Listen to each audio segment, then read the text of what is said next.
नमस्कार दोस्तों, स्वागत है आप सभी का RP technical study YouTube channel में। तो दोस्तों, आज की इस वीडियो में अपन बात करने वाले हैं एमपीटीओ का प्रीवियस ईयर क्वेश्चन पेपर, जो कि आपके अगले एग्जाम के लिए काफ़ी इंपॉर्टेंट होने वाले हैं सभी क्वेश्चन। तो सभी क्वेश्चंस को ध्यान से देखना है। तो आज का पहला क्वेश्चन है इलेक्ट्रिशियन ट्रेड का।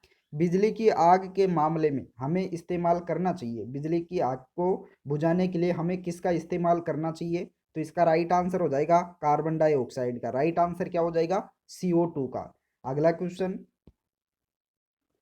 क्वेश्चन नंबर 2 दे रखा है। 5 HP squirrel cage induction motor को निम्न में से कौन सा स्टार्टर बेहतर स्टार्टिंग टॉर्क देगा? 5 HP का स्क्विरल केज इंडक्शन मोटर होता है, उसके लिए कौन सा स्टार्टर सबसे बेहतरीन स्टार्टिंग टॉर्क देता है? तो दोस्तों, इसका राइट आंसर हो जाएगा DOL स्टार्टर होता है, जो कि 5 HP की स्क्विरल केज इंडक्शन मोटर के लिए बेहतर स्टार्टिंग टॉर्क देगा। तो राइट आंसर क्या होगा? DOL starter. अगला क्वेश्चन, क्वेश्चन दे रखा है एसी को किसके द्वारा डीसी में रूपांतरित किया जाता है?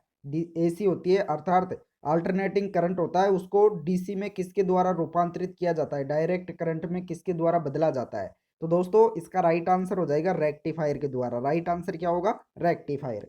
अगला क्वेश्चन, अगला क्वेश्चन दे रखा है स्क्वायर थ्रेड्स का उपयोग तब किया जाता है जब, तो दोस्तों इसका राइट आंसर होगा भारी भार शामिल हो। जब स्क्वायर थ्रेड्स का उपयोग कब किया जाता है? जब भारी भार। अगला क्वेश्चन दे रखा है यूजेटी के लिए निम्न में से कौन सा कथन सत्य है? यूजेटी के लिए बताना है कि इनमें से कौन सा कथन सत्य है। ऑप्शन ए दे रखा है यूजेटी को धीरे धीरे ऑन किया जा सकता है। बी दे रखा है यूजेटी एनपीए ट्रांजिस्टर की तरह कार्य करता है। सी दे रखा VBB को शून्य तक घटा के यूजेटी को ऑफ किया जा सकता है। डी दे रखा उपरोक्त में से कोई नहीं। तो दोस्तों, यूजेटी के लिए इनमें से कौन सा कथन सत्य है यह बताना था। तो इसका राइट आंसर हो जाएगा VBB को शून्य तक घटा के यूजेटी को ऑफ किया जाता है। तो राइट आंसर क्या हो जाएगा? Option number C. अगला क्वेश्चन, अगला क्वेश्चन दे रखा है ट्रांसफॉर्मर का ट्रांसफॉर्मेशन रेशियो किसके द्वारा निरूपित किया जाता है? ट्रांसफार्मर का जो ट्रांसफार्मर रेशियो होता है वह किसके द्वारा निरूपित किया जाता है? तो इसका राइट आंसर हो जाएगा उपरोक्त सभी के, अर्थात N/N2/N1 के द्वारा भी किया जाता है, V2/V1 के द्वारा भी किया जाता है, और धारा का प्राथमिक धारा बटे द्वितीयक धारा के मान के द्वारा भी किया जाता है। तो इसका राइट आंसर क्या हो जाएगा? उपरोक्त सभी। राइट आंसर क्या होगा? उपरोक्त सभी। अगला क्वेश्चन, अगला क्वेश्चन दे रखा चुंबकीय बल रेखाओं की दिशा इसके द्वारा निर्धारित की जाती है। चुंबकीय बल रेखाएं होती है, उनकी दिशा किसके द्वारा निर्धारित की जा सकती है? तो इसका राइट आंसर हो जाएगा दक्षिण अस्त नियम और दक्षिण अस्त कोरक स्क्रू नियम, दोनों के द्वारा ही चुंबकीय बल रेखाओं की दिशा को निर्धारित किया जा सकता है। तो इसका राइट आंसर हो जाएगा दक्षिण अस्त नियम और दक्षिण अस्त कोरक स्क्रू नियम, दोनों द्वारा। अगला क्वेश्चन, क्वेश्चन दे रखा है उच्च आवर्ती परिपथों के लिए कौन से संधारित्र को पसंद किया जाता है? हाई फ्रीक्वेंसी के सर्किट होते हैं, उनके लिए कौन से कैपेसिटर का उपयोग किया जाता है? तो इसका राइट आंसर हो जाएगा अब्रक संधारित्र। राइट आंसर क्या हो जाएगा? Mica capacitor. अगला क्वेश्चन, क्वेश्चन दे रखा है एक चुंबक इन्हें आकर्षित कर पाती है, किसको आकर्षित कर पाती है? ऑप्शन दे रखा है लोहा, एल्यूमिनियम और पीतल। बी दे रखा है लोहा, तांबा और निकेल। सी दे रखा है लोहा, कोबाल्ट और जस्ता। डी दे रखा है निकेल, कोबाल्ट और इस्पात। तो इनमें से एक चुंबक होती है, वह किसको आकर्षित करती है, अर्थात अट्रैक्ट करती है? तो इसका राइट आंसर कौन सा होगा? इसका राइट आंसर हो जाएगा निकेल, कोबाल्ट और इस्पात। राइट आंसर क्या हो जाएगा? निकेल को, कोबाल्ट को और इस्पात को आकर्षित कर पाती है एक चुंबक। तो इसका राइट आंसर होगा ऑप्शन नंबर डी। अगला क्वेश्चन, अगला क्वेश्चन दे रखा पूरी तरह से चार्ज बैटरी पर हाइड्रोमीटर का पाठ्यांक होना चाहिए। एक पूरी तरह अर्थात फुल चार्जिंग अवस्था में बैटरी चार्जिंग का हाइड्रोमीटर का पाठ्यांक क्या होना चाहिए? तो इसका राइट आंसर हो जाएगा 1280। राइट आंसर क्या होगा? 1280। अगला क्वेश्चन, अगला क्वेश्चन दे रखा एनर्जी मोटर है, अर्थात यह मिसप्रिंट है, एनर्जी मीटर क्या है? मिसप्रिंट है। तो एनर्जी मीटर क्या है? Indication, indicating instrument, integrating instrument, good instrument, या इनमें से कोई नहीं। तो दोस्तों, एक एनर्जी मीटर होता है, वह होता है इंटीग्रेटिंग इंस्ट्रूमेंट। राइट आंसर क्या हो जाएगा? इंटीग्रेटिंग इंस्ट्रूमेंट, या इसको समाकलन यंत्र भी बोलते हैं। अगला क्वेश्चन, अगला क्वेश्चन दे रखा है, जब तीन प्रतिरोधों को श्रेणी क्रम में जोड़ा गया है तो परिपथ का कुल प्रतिरोध क्या होगा। अर्थात इसका सूत्र बताना है कि जब तीन प्रतिरोधों को श्रेणी में जोड़ा जाता है तो परिपथ का कुल प्रतिरोध क्या होता है। तो दोस्तों जब प्रतिरोध का कुल प्रतिरोध ज्ञात करते हैं श्रेणी क्रम में तो क्या करते हैं, आर टी बराबर R1 plus R2 plus R3, इस प्रकार से इस सूत्र के द्वारा हल करते हैं। तो इनमें से कौन सा ऑप्शन होगा, इसका राइट आंसर हो जाएगा R1 plus R2 plus R3। इस प्रकार से राइट आंसर हो जाएगा ऑप्शन नंबर डी। अगला क्वेश्चन दे रखा है, इसमें जल का प्रयोग केवल ठंडा करने के उद्देश्यों के लिए किया जाता है। किसको किया जाता है, उसमें शक्ति संयंत्र, बी दे रखा द्रव चालित शक्ति संयंत्र, सी दे रखा नाभिकीय शक्ति संयंत्र, डी दे रखा डीजल शक्ति संयंत्र। तो इनमें इसमें जल का प्रयोग केवल ठंडा करने के उद्देश्य से किया जाता है। किसमें किया जाता है, इसका राइट आंसर हो जाएगा डीजल शक्ति संयंत्र को। राइट आंसर क्या हो जाएगा, डीजल पावर स्टेशन। अगला क्वेश्चन दे रखा डबल सर्किट प्रेषण लाइन में होंगे क्या होंगे। ऑप्शन ए दे रखा 4 चालक जिनमें एक पृथ्वी चालक शामिल है, बी दे रखा 6 चालक जिनमें एक पृथ्वी चालक शामिल है, सी दे रखा 7 चालक जिनमें एक पृथ्वी चालक शामिल है, डी दे रखा उपरोक्त में से कोई नहीं। तो एक डबल सर्किट प्रेषण लाइन होती है, पारेषण लाइन, उसमें क्या होता है। तो दोस्तों इसका राइट आंसर हो जाएगा, उसमें 7 तो चालक होगा और एक अर्ध चालक होगा। क्या होगा, 7 चालक होंगे और एक अर्ध चालक होगा, अर्थात पृथ्वी चालक। पृथ्वी चालक को क्या कहते हैं, अर्थ कंडक्टर। तो इस प्रकार से इसका राइट आंसर हो जाएगा 7 चालक जिनमें एक पृथ्वी चालक शामिल है। अगला क्वेश्चन दे रखा है, स्थैतिक विद्युत चुंबकीय प्रेरण को निम्न ऐसी मशीन में काम में लाया जाता है, जनरेटर में, अल्टरनेटर में, ट्रांसफार्मर में या उपरोक्त सभी में। तो स्थैतिक विद्युत चुंबकीय प्रेरण होता है, उसको कौन सी ऐसी मशीन में काम लाया जाता है। तो इसका राइट आंसर हो जाएगा ट्रांसफार्मर में। राइट आंसर क्या हो जाएगा, ट्रांसफार्मर। तो राइट आंसर होगा ऑप्शन नंबर सी। अगला क्वेश्चन दे रखा है, इलेक्ट्रिकल कंट्रोल पैनल में किसके उपयोग द्वारा स्विचिंग लॉजिंग प्राप्त किया जा सकता है। ऑप्शन ए दे रखा है कॉन्टैक्टर्स, बी दे रखा है फ्यूज, सी दे रखा है तार, डी दे रखा है कनेक्टर्स। तो इलेक्ट्रिकल कंट्रोल पैनल में किसके उपयोग द्वारा स्विचिंग लॉजिंग प्राप्त किया जा सकता है। तो दोस्तों इसका राइट आंसर हो जाएगा कॉन्टैक्टर्स के द्वारा। राइट आंसर क्या हो जाएगा, इलेक्ट्रिकल कंट्रोल पैनल में कॉन्ट्रैक्टर्स के द्वारा स्विचिंग लॉजिक प्राप्त किया जा सकता है। राइट आंसर होगा ऑप्शन नंबर ये। अगला क्वेश्चन दे रखा है, सामान्य चालक के तापमान में वृद्धि होने पर इसका प्रतिरोध क्या होगा। एक सामान्य चालक के तापमान में वृद्धि होने पर इसके चालक प्रतिरोध पर क्या प्रभाव पड़ेगा, बढ़ेगा, घटेगा, अपरिवर्तित रहेगा या शून्य हो जाएगा। तो इसका राइट आंसर हो जाएगा बढ़ेगा। राइट आंसर क्या हो जाएगा, बढ़ जाएगा। अगला क्वेश्चन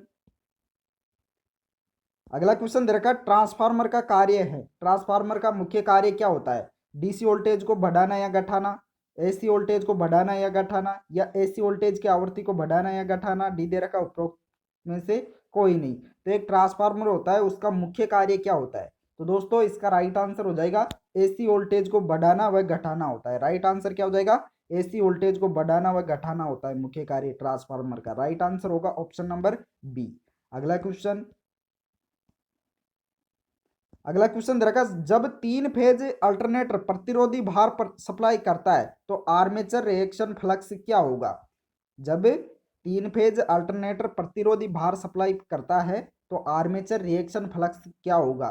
तो इसका राइट आंसर कौन सा होगा, इनमें से फील्ड एक्सिस के साथ 90 डिग्री पर, बी दे रखा फील्ड एक्सिस के साथ 45 डिग्री पर, सी दे रखा फील्ड के एक्सिस के समानांतर, या उपरोक्त में से कोई नहीं। तो दोस्तों इसका राइट आंसर हो जाएगा फील्ड एक्सिस के साथ 90 डिग्री पर। राइट आंसर क्या हो जाएगा, ऑप्शन नंबर ये। अगला क्वेश्चन दे रखा है, एक चालक में धारा प्रवाह, चुंबकीय क्षेत्र तथा उत्पन्न यांत्रिक बल की दिशा किसके द्वारा दी जाती है। ऑप्शन ए दे रखा मैक्सवेल के कोरक स्क्रू नियम, बी दे रखा है राइट हैंड ग्रिप तथा थंब नियम, सी दे रखा है फ्लेमिंग के बाएं हाथ के नियम, डी दे रखा फ्लेमिंग के दाएं हाथ के नियम। तो एक चालक में धारा प्रवाह, चुंबकीय क्षेत्र तथा उत्पन्न यांत्रिक बल की दिशा के किसके द्वारा दी जाती है। तो इसका राइट आंसर हो जाएगा फ्लेमिंग के बाएं हाथ के नियम द्वारा। राइट आंसर क्या हो जाएगा, फ्लेमिंग के बाएं हाथ के नियम के द्वारा। तो राइट आंसर हो जाएगा ऑप्शन नंबर सी। अगला अगला क्वेश्चन दे रखा है, अर्थिंग किसके लिए आवश्यक होती है? अर्थिंग होती है वह किसके लिए आवश्यक होती है? मनुष्य तथा मशीन की सुरक्षा के लिए, बी दे रखा मशीन की वाइंडिंग के लिए, सी दे रखा पक्षियों को करंट से बचाने के लिए, डी दे रखा उपरोक्त सभी के लिए। तो एक अर्थिंग होती है वह किसके लिए आवश्यक होती है? जल्दी से कमेंट करके आप भी बता सकते हैं इसका राइट आंसर क्या होगा। तो दोस्तों अर्थिंग होती है वह मनुष्य तथा मशीन की सुरक्षा दोनों के लिए होती है। तो राइट आंसर क्या होगा? मनुष्य तथा मशीन की सुरक्षा के लिए।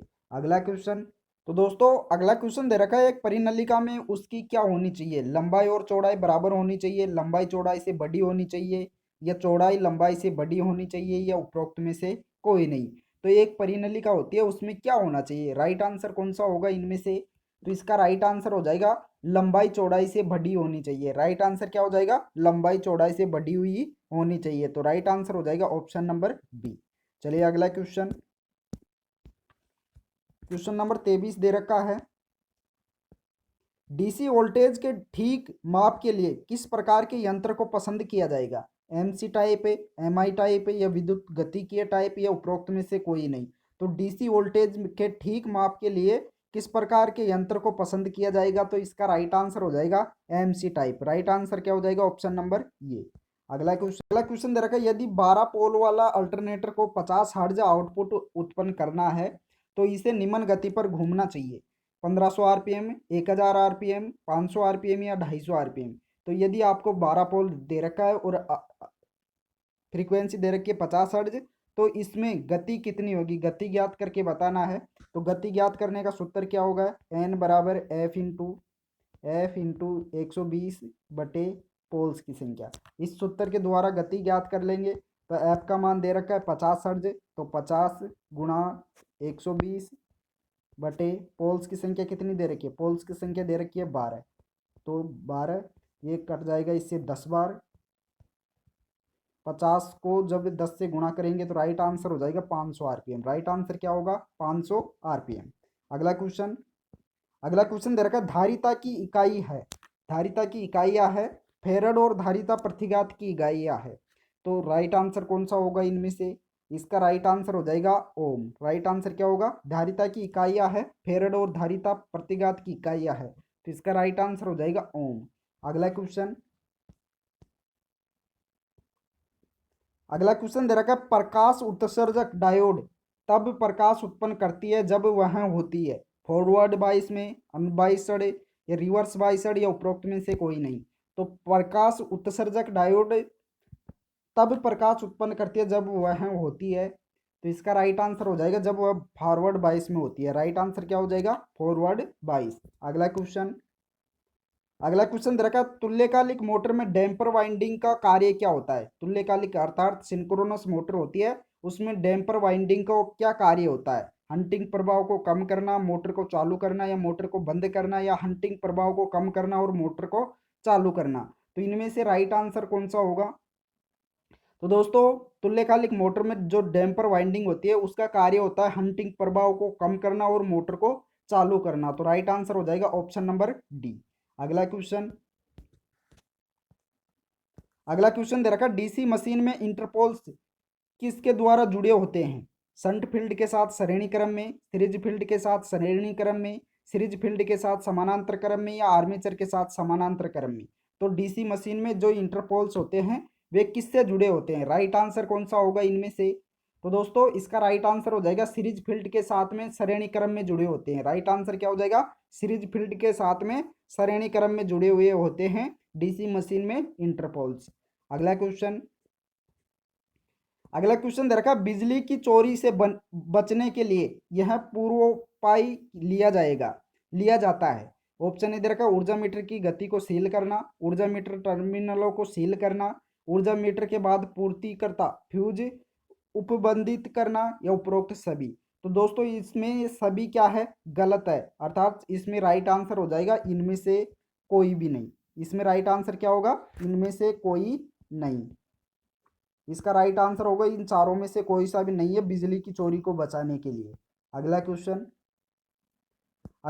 दे रखा है, ट्रांसफार्मर के ब्रीदर में सिलिका जेल का काम होता है। ट्रांसफार्मर होता है उसमें ब्रीदर में जो सिलिका जेल होता है उसका क्या काम होता है। ऑप्शन दे रखा है ट्रांसफार्मर में धूल को प्रवेश करने से रोकना। ऑप्शन बी दे रखा है ट्रांसफार्मर में नमी के प्रवेश को रोकना। सी दे रखा तेल का स्तर बनाए रखना। डी दे रखा तेल का ओवरफ्लो रोकना। तो इनमें से ट्रांसफार्मर में जो ब्रीदर होता है उसमें जो सिलिका जेल का काम होता है वह क्या होता है। तो इसका राइट आंसर हो जाएगा ट्रांसफार्मर में नमी के प्रवेश को रोकना होता है। राइट आंसर क्या हो जाएगा, ट्रांसफार्मर में नमी के प्रवेश को रोकना होता है सिलिका जेल का मुख्य कार्य। तो दोस्तों इस वीडियो में इतना ही। अगर वीडियो पसंद आया हो तो वीडियो को लाइक कीजिए और अपने दोस्तों को भी ज़्यादा से ज़्यादा शेयर कीजिए। Thank you.